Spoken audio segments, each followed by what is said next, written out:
Moi, je vais parler d'un segment du logement abordable qui est très particulier. C'est le segment sur lequel on travaille à Un Toit pour tous, qui est le segment de la réhabilitation. C'est-à-dire qu'Un Toit pour tous, dès l'origine, a travaillé sur réhabiliter des logements et les remettre dans le circuit du logement très social. C'est-à-dire qu'à Un Toit pour tous, nous avons à peu près 800 logements aujourd'hui et nous logeons à peu près 2000 familles, mais nous n'attribuons pas les logements. Une fois que nous les avons réhabilités, ils sont remis dans le circuit du logement très social, enfin dans les commissions d'attribution. Donc ça, c'est un point important parce que dès l'origine, Un Toit pour tous a été dans une logique de remettre en état des logements. Il y a 30 ans, lorsque des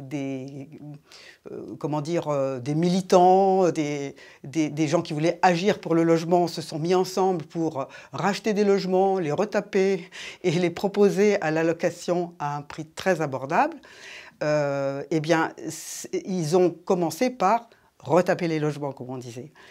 Depuis, on est passé de l'artisanat à une production, non pas industrielle, mais quand même un peu plus importante, avec des aides, bien sûr, publiques importantes aussi. Nous avons des aides de la métropole, du département, de l'État, etc., etc.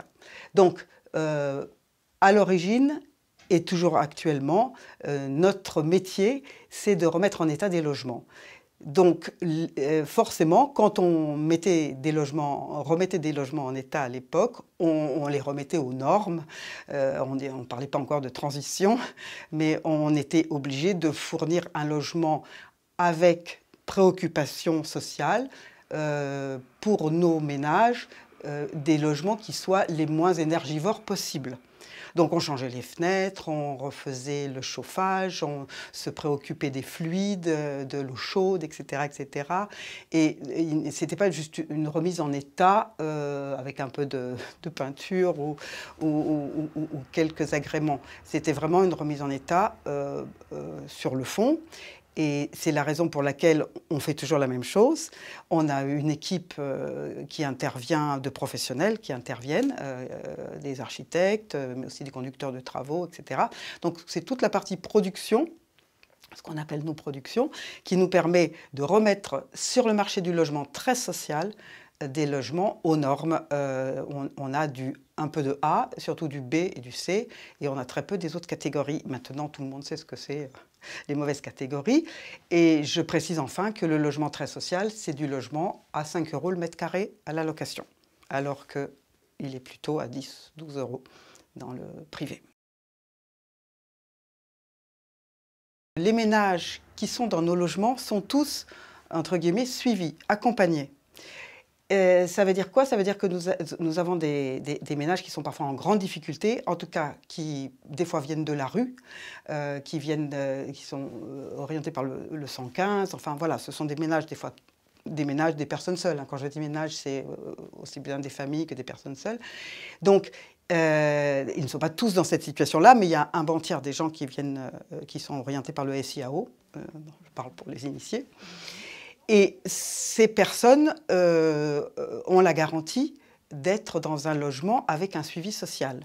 Un suivi à l'entrée du logement et un suivi pendant l'occupation. Voilà, c'est rentrer dans le logement et rester dans le logement. C'est très important pour cette politique-là. Ce qui fait que nous avons une possibilité d'accompagnement dans le logement qui travaille sur le bien habité. Alors le bien habité, c'est bien sûr accompagner les ménages à se réinsérer dans un univers voilà, d'habitat, parce que nous travaillons dans le diffus. Je ne l'ai pas précisé, mais nous avons des logements qui sont un petit peu partout dans l'agglomération, dans le Voironnais, dans le Grésivaudan. L'essentiel est bien sûr dans la métropole grenobloise. Donc ces logements, ils sont au cas par cas, si je puis dire, hein, parce que c'est l'idée que l'insertion par le logement, dans le logement et par le logement, elle est essentielle à la réhabilitation des personnes qui sont les plus en difficulté. Et c'est aussi le pari qu'on peut travailler avec des familles dans un environnement ordinaire et non pas un environnement spécifique, soit des CHRS ou soit des quartiers très sociaux. Enfin voilà, l'idée c'est que nos logements, ils sont partout dans des quartiers plutôt agréables, aussi bien en centre-ville de Grenoble qu'à Cessiné, qu'à Mélan, voilà, et que sur les grands boulevards, etc., etc. Donc, nous accompagnons au bien habiter nos familles pour qu'elles s'insèrent correctement dans le logement, qu'il n'y ait pas de nuisances, de voisinage, etc., etc., mais aussi au bien habiter par rapport à l'utilisation du logement, l'usage du logement, et notamment, et c'est devenu une préoccupation de plus en plus importante au fil des années, la question énergétique.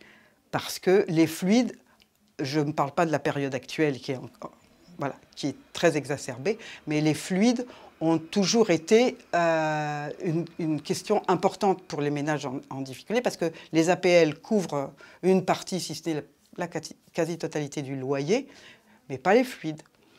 Donc, nos travailleurs sociaux, parce que nous avons une dizaine de travailleurs sociaux qui accompagnent les familles, ont une préoccupation permanente sur le bien habité dans ces logements qui finalement, pour nous, sont une des meilleures façons de se réinsérer dans la ville et dans sa vie.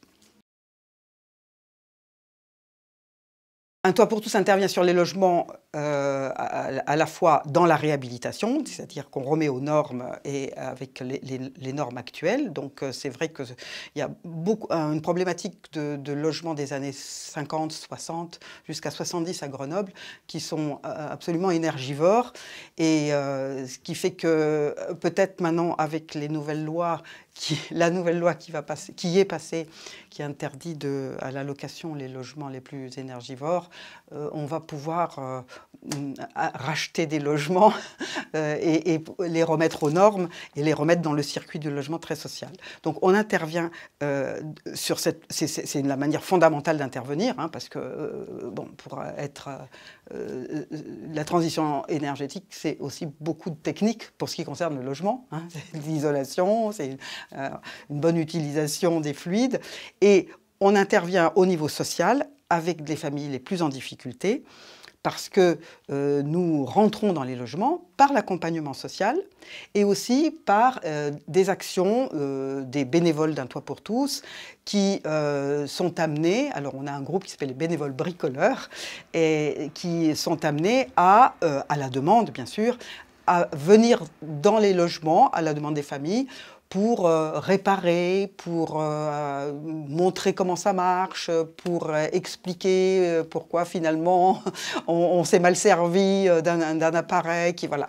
Et les bénévoles bricoleurs, ils sont à la fois très... Voilà, et ben, ils font ce qu'ils ont à faire, mais aussi ils alertent, ils préviennent, ils accompagnent, ils créent un lien qui est parfois, comment dire, presque d'accompagnement amical, voilà, qui est moins professionnel, mais justement les familles, elles se sentent plus des fois en confiance avec quelqu'un qui vient pour un prétexte technique et puis qui va pouvoir aller beaucoup plus loin dans l'explication et dans l'accompagnement du bien habité, quoi.